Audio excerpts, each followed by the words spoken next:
उसी प्रकार ये समस्त संसार को बनने से पहले परमात्मा था, मध्य में है और अंत में भी वही रहेगा। वो कभी बदल नहीं सकता है, वही सत्य है, सच्चिदानंद रूप है। ऐसा रूप मेरे प्रभु का है। और तीसरी बात है आनंद। जो आनंद सिंधु सुख राशि, सीकर त्रिलोक सुपासी, सो सुख धाम राम अशनामा। भगवान का नाम ही राम है, आनंद के स्वरूप। जब जब जन्मोत्सव मनाया जाता है तो पता है क्या कहते हैं? जब ठाकुर जी का जन्मोत्सव मनता है क्या कहते हैं? कि नंद के आनंद भयो जय कन्हैया लाल की। क्यों कहते हैं कि आनंद भयो? क्योंकि ठाकुर जी का नाम ही आनंद है। तो सच्चिदानंद रूपाय विश्वोत्पत्त्यादि हेतवे, जो विश्व का पालन करता है और उसका लय कर देता है। ऐसे श्री ठाकुर जी महाराज के पावन चरणों में हम वंदन करते हैं, प्रणाम करते हैं। श्री सुखदेव जी महाराज बहुत सुंदर कथा रस का पान कराने लगे। कल हमने और आपने श्रवण की कथा,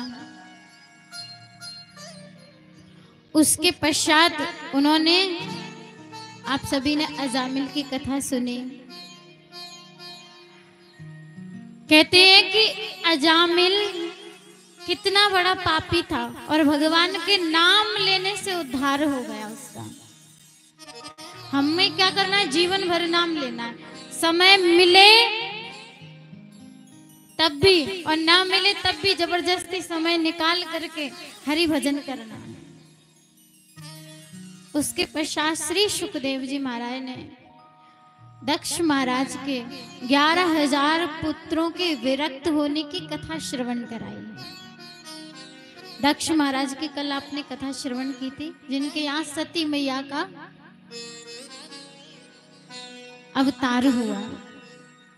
दक्ष महाराज के 11,000 पुत्र थे और होता ऐसा, जब वो बालक जन्म लेते तो नारद जी आ जाते और नारद जी आकर के इतना सुंदर सुंदर ज्ञान देते। महाराज बैठ जाते और कहते हैं ना, जब बालक छोटा होता है ना, आप उसको जो सिखाएंगे वो वही सीखेगा। आप अच्छा सिखाएंगे तो वो अच्छा सीखेगा, आप जो भी सिखाएंगे उसे वो वही सीखेगा।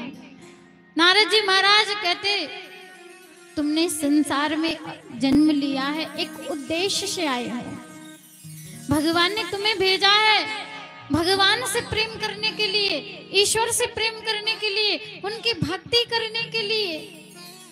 और ऐसा होता जब वो बालक थोड़े बड़े होते तो उनका मन ऐसा भगवान में लग जाता कि वो विरक्त हो जाते, संत बन जाता। 11,000 पुत्रों को संत बना दिया नारद जी महाराज ने। और ये बात बिल्कुल अच्छी नहीं लगती।